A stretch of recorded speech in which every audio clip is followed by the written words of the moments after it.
Hello, every person. My name, Jose Jimenez.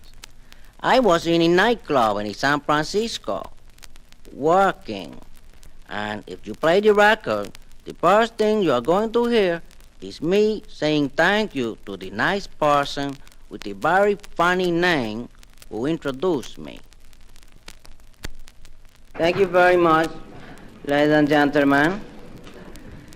My goodness, what a nice crowd.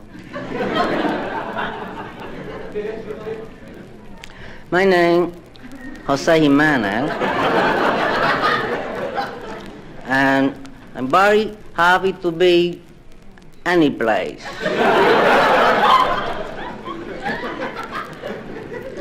This is my first time in the nightclub. Well, it's not my first time in the nightclub, but it's the first time I didn't have to pay the minimum.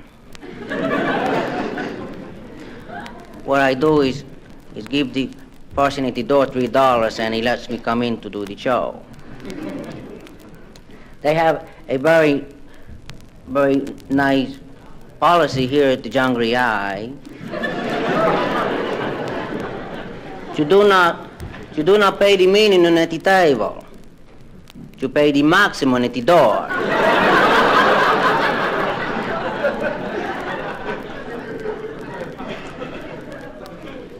Which is very considerable.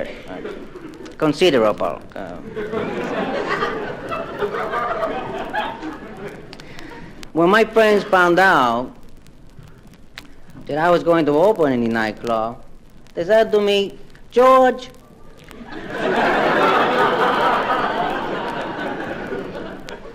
when I don't have very close friends."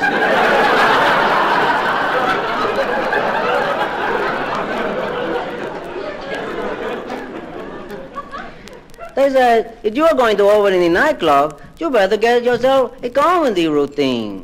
And I said, "A comedy routine? That's funny." And they said, "It better be." Because sometime in the nightclub, those people could really get rough. And I said, "Well, I'll meet that problem when I get to it."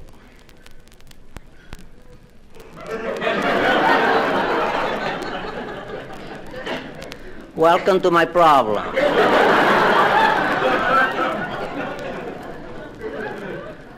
So I decided not to do a comedy routine because you would probably just laugh at me. So instead of that, I would like to sing a song for you that I had the pleasure of making famous under the name of Gildegard.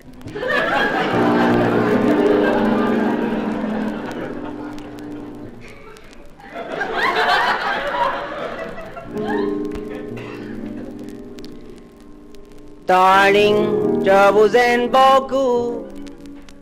Je ne sais pas what I'm going to do. That's the way I feel right in my heart. Morning, noon, and night time too. You're wondering what I'm going to do. That's the way I felt right from the start. Oh, Jerry, my love for you is great, great for which my friends were good enough. I tell you so much more, I really tell you. So I hope that you can breathe all the things that you mean to me. Darling, je vous aime, I love you.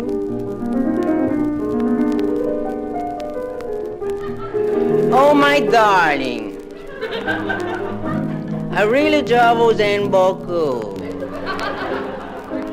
Remember when we met, my darling? I was on vacation in your native France. You were a lovely little French girl, and I was a typical British tourist. We had a language barrier.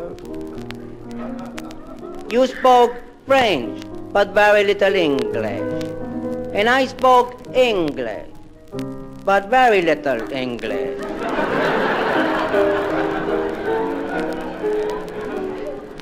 Remember how we met, my darling? We bumped into each other on the Rue de la Paix. I was walking on the Rue de la Paix, and you were driving on me. But it was my fault, my darling. I was haywalking.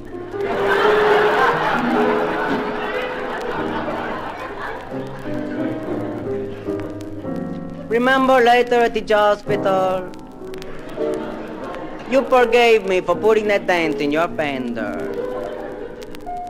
And then, my darling, we went to the south of France together, to Marseille, and to Nice, and to Cannes.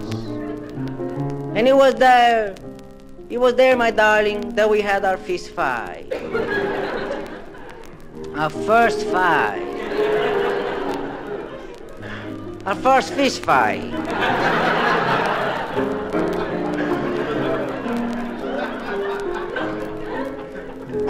And it was also there, my darling, that I told you a little teeny white lie to make an impression on you. I told you a lie about my job. And now, my darling, I want to make a confession.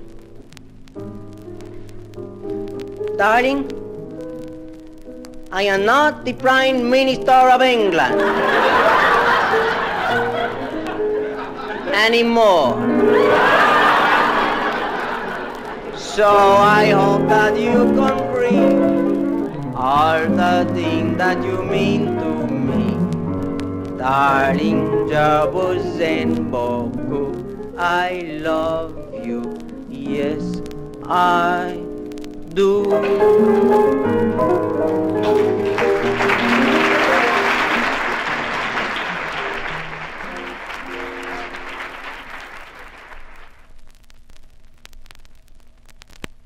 A new policy here at the Hungry Eye is to bring you people who are in the news currently, and the gentleman you're about to meet could possibly be the most important man in any of our lives.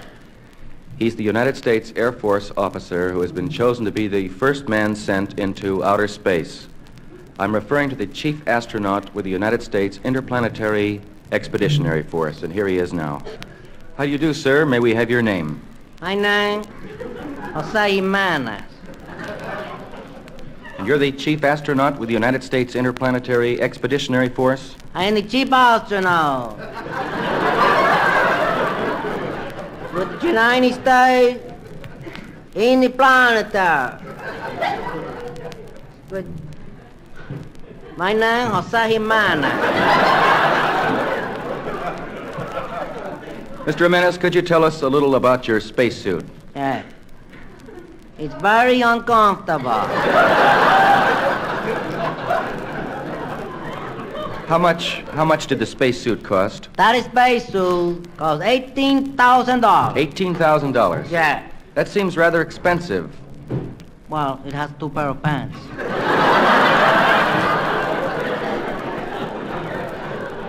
So that's only $9,000. Yes. Mm-hmm. I've been noticing this, Mr. Jimenez. What is this called? A crash helmet? Oh, I hope not.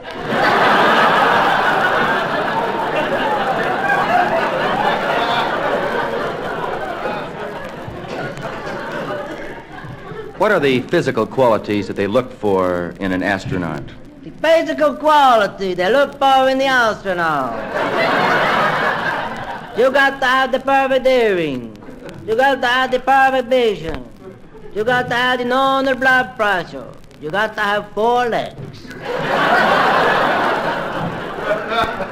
You have to have 4 legs? Yeah, they were going to send a dog, but they thought that would be too cruel. Mr. Jimenez, you must have some opinions on the race for space. All right, I will. I got one. Good. What do you think of Vanguard 1 and Jupiter 2? That was a pretty close game.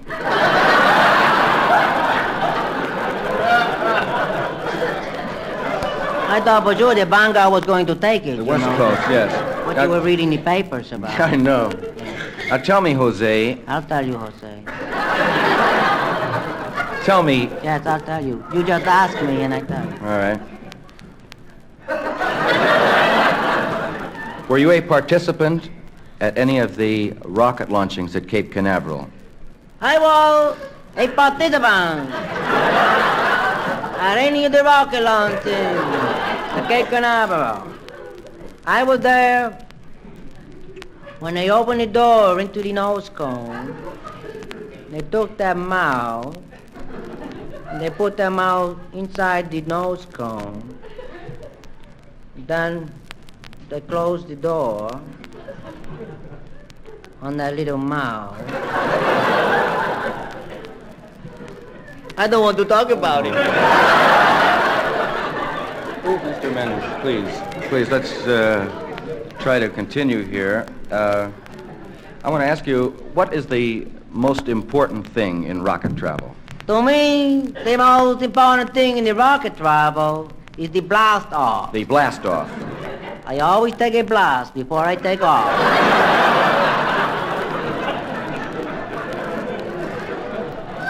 Otherwise, I wouldn't get in that thing. Well, after that, what is the procedure in taking off? The procedure after that in taking off, you got to put on the step-up hydraulic double dynamo reversible booster. You got to activate the decompression activator. And you got to put on the anti-magnetic degaussing system. And then you're really up there. No, that opens the door.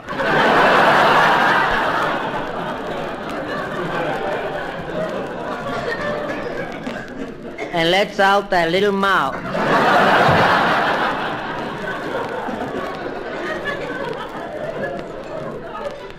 Let's talk about the rockets themselves. Well, I had trouble once with one of the rockets. At Cape Canaveral? No, at the Radio City Music Hall.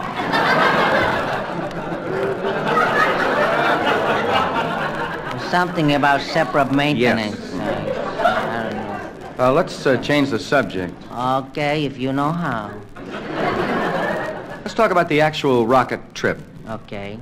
By the way, do you know it's costing the government $7 billion to send you on this trip into outer space? That's not my fault. I told them I was willing to go tourist. And they said it's such a long trip. Go first class, and that's what adds up. Okay. Do you think Overweight baggage, you know. do you think there will be life on Mars? Maybe if I land on a Saturday night. Something might be happening. Otherwise, I'm going to bring a book. That's something I wanted to ask you about, Mr. Jimenez. Of course, it's a very long trip into outer space. Yes, it's a long trip. And I just wonder what you'll do to entertain yourself during those long, lonely, solitary hours when you're all by yourself. Well, I plan to cry a lot.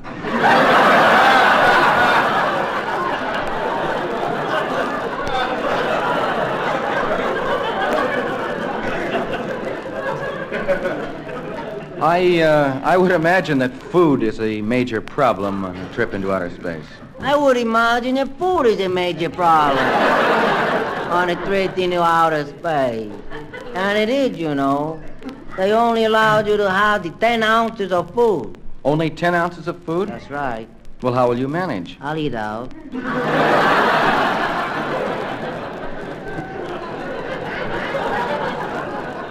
After you've been into outer space, Mr. Jimenez, and you return to Earth, Okay. where will you be landing? I am going to be landing in Nevada, In the state of Nevada. in the state of Nevada. Then you're convinced that they'll get you back to Earth. I am convinced that they will get me back to Earth. Good. Just how far into it?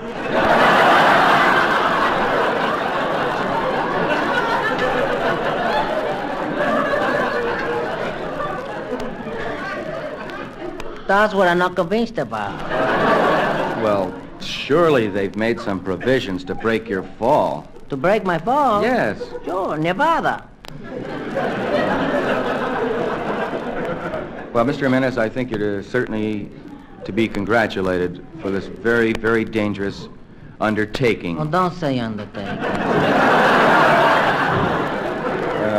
Mission, this very dangerous mission. That's a better choice of words. And before you go, Don't I even just- say go.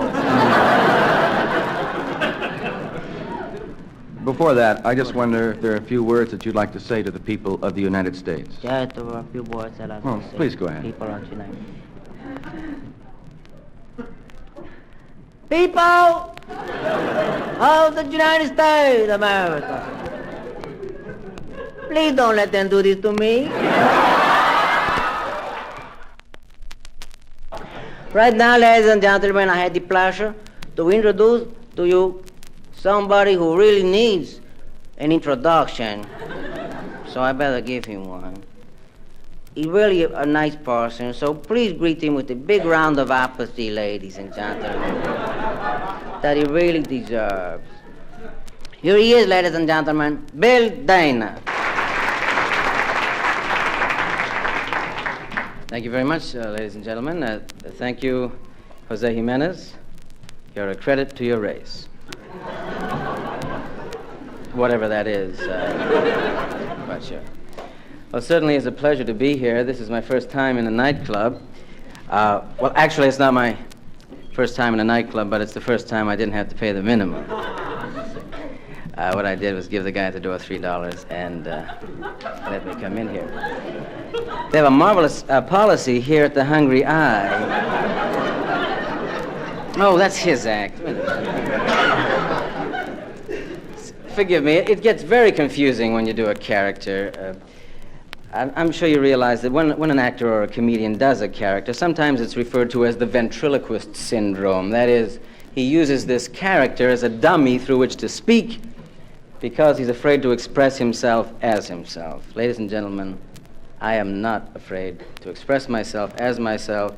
So I said, when I come up here, I'll do a little bit of Jose and then get rid of it. I won't do it at all unless, of course, I get in trouble. So now, ladies and gentlemen,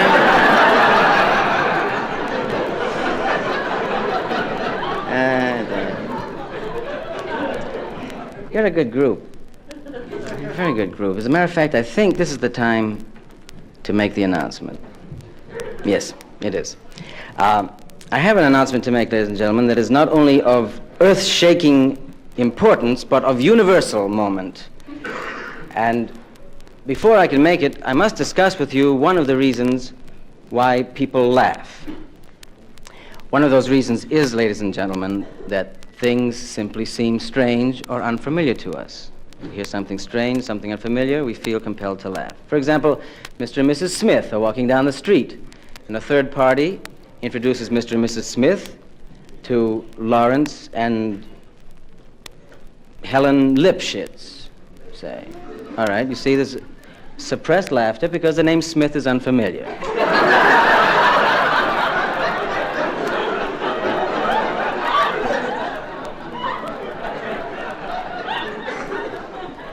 Don't laugh, some people think Lipschitz is a strange handle.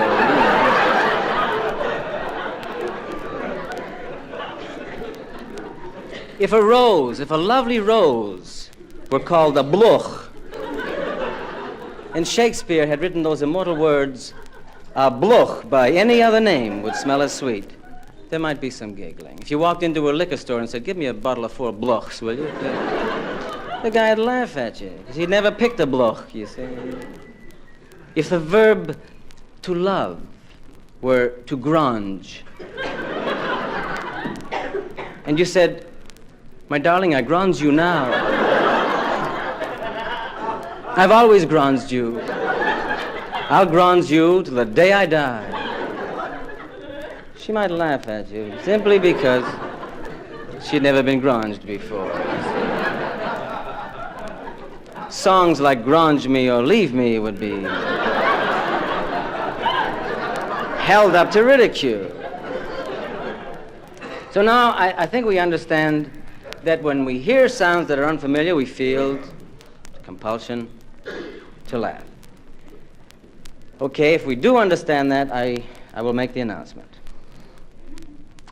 Ladies and gentlemen, the United States Interplanetary Expeditionary Force has made a successful landing on the planet Venus.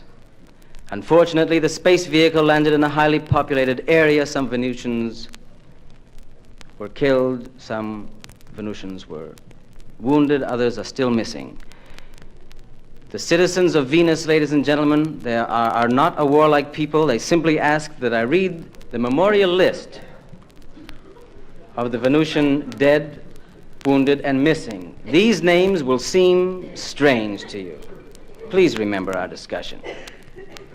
Refrain from laughing. In the name of everything that's decent.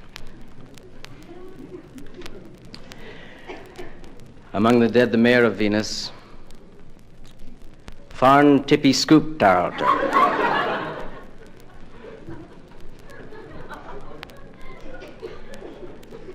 You must be fun at a funeral.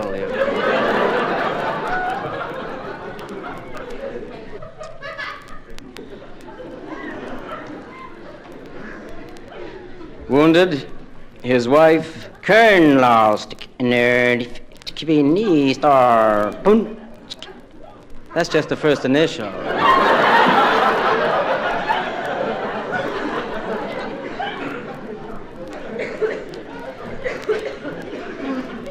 Sustained injuries, a fractured right upper arm, right middle arm, right lower arm.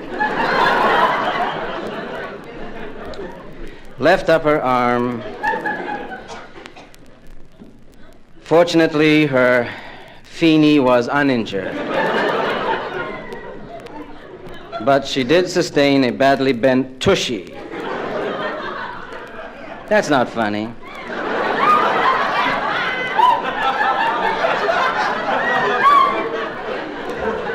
Try bending yours.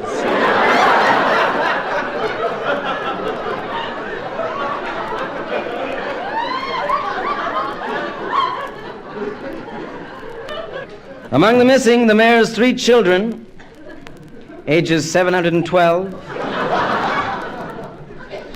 614, and the youngest, a mere 404. Their names, Kupunarani, Sternfalter, keep Carnal to stay nerd. Oh. Oh, come on, these are kids.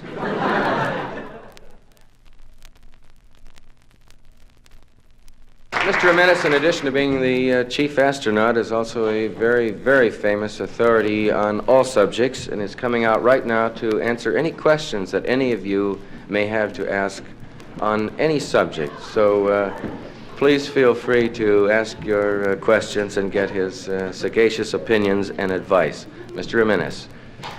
Thank you, Don Inkley, and your Welcome. sagacious opinion. Okay. All right, ladies and gentlemen, we just have a very few minutes to clear up any problems you might have. On any subject, feel free to give vent to your emotion, whatever that means. Ask any question on any subject, geography, chemistry, trigonometry, speech. What do they call this place in Hungary? Has anybody given you any food since you've been here?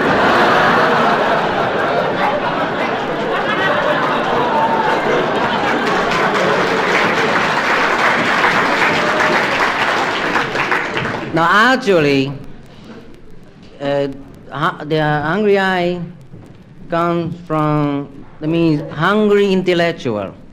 The I is for intellectual. It's for subjective intellectuals. Any other question? What do you think about polygamy?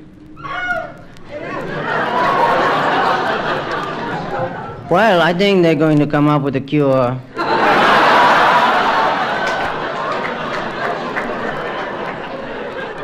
Now, I understand that the government is going to have a crash program against that. What is your name?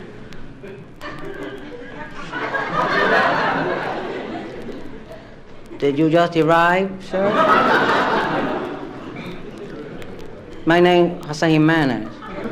What is your name?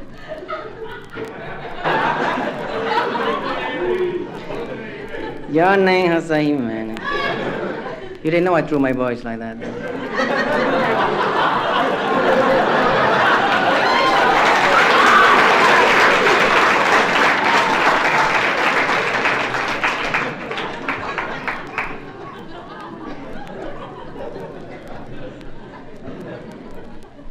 You figured out how to make a portable atomic bomb?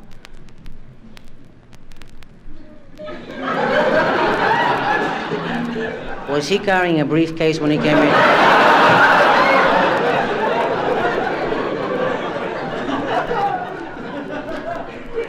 A portable atomic bomb? Boy, next thing you're going to be smoking. That's dangerous. Portable atomic bomb. No, I don't want to make it. Make one. Do you know how to make one? I'll see you later.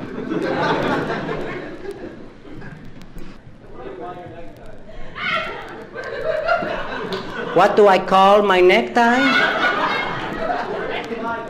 Where do I buy them? I bought this one and it was given to me. Do you like my necktie? You like it very much. You don't love my necktie.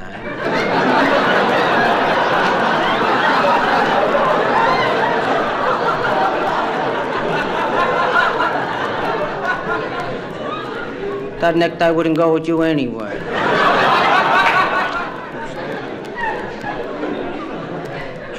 Any other question? What about the sex life in amoeba? How long has that bothered you?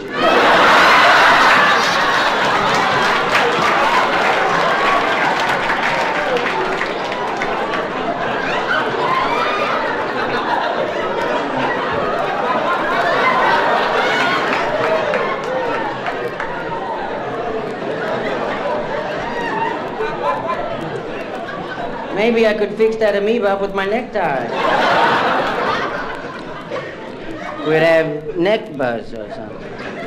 Or tibias or whatever. Any other question? What's a feenie? You don't know what a feenie is? Is it like a tushy? No, how could a feenie be like a tushy? It's like a nern.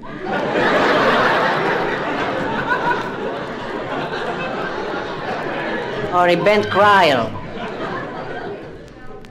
What's that, young fellow?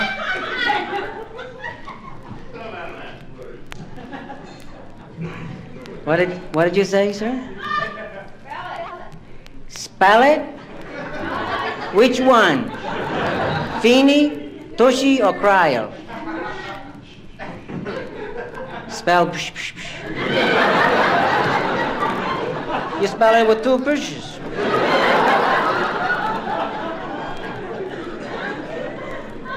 Anybody that's been as far as the third growl knows that.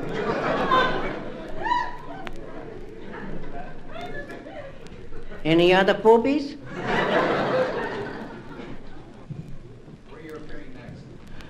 Over there. That's where I take my bow, right?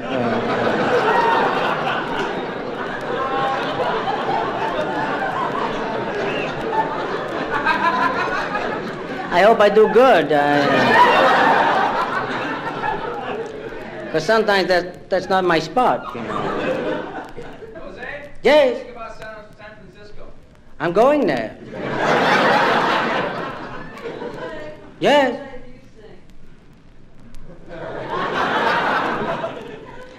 Well, do I sing seriously? Well, I not, you know, not if they let me sing in the car. In the car. When we go on trips or something. They don't let me drive, but I can sing. Any other question? What's Steve Allen really like? Chuck Parr.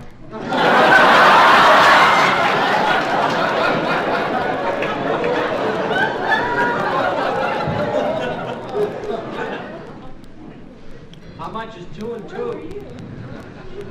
You from Caltech? No. Once in a while somebody comes in here and asking with a problem like that. No, I left my slide rule in the dressing room, but I'll figure it out for you. Any other question? Does Jose Jimenez dance? What do you have in mind?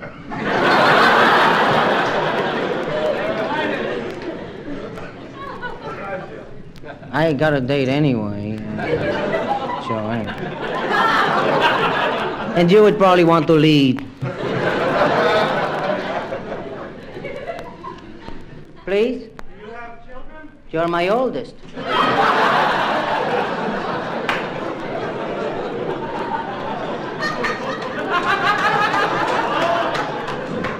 Think about that one for a while. What's your handicap in golf? That I can't play it.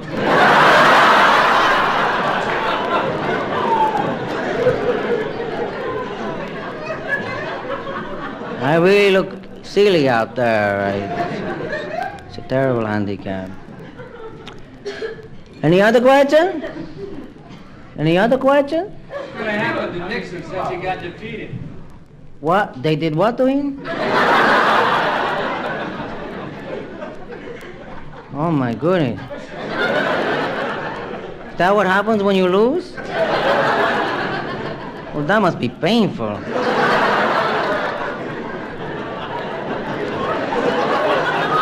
That's worse than having polygamy. Oh, I sure wouldn't like to be defeated, I tell you. Because then we couldn't dance. Are you a space authority? Am I a space authority? Yes. Do you need some space?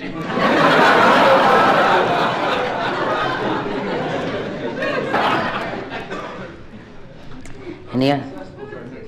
Wait a minute. I'm sorry. How? Successful as our next president. I think that he is going to be our next president. I think he's going to be very successful. Excuse me. I took some Alka-Seltzer before this. Really, I did. Did you vote for him? No, I never saw this man before.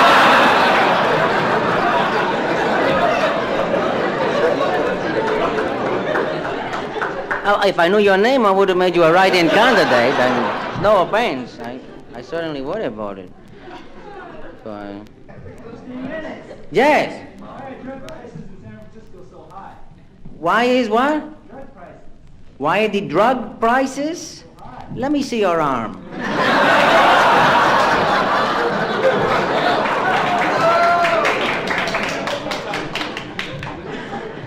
Well, let's sum up what we learned here. I know I learned that I like you very much. And in about 1 second, I'm going to be standing right there, feeling terribly humble in the middle of your ovation. But before I go, I just want to say something seriously. Thank you so much. You're very kind.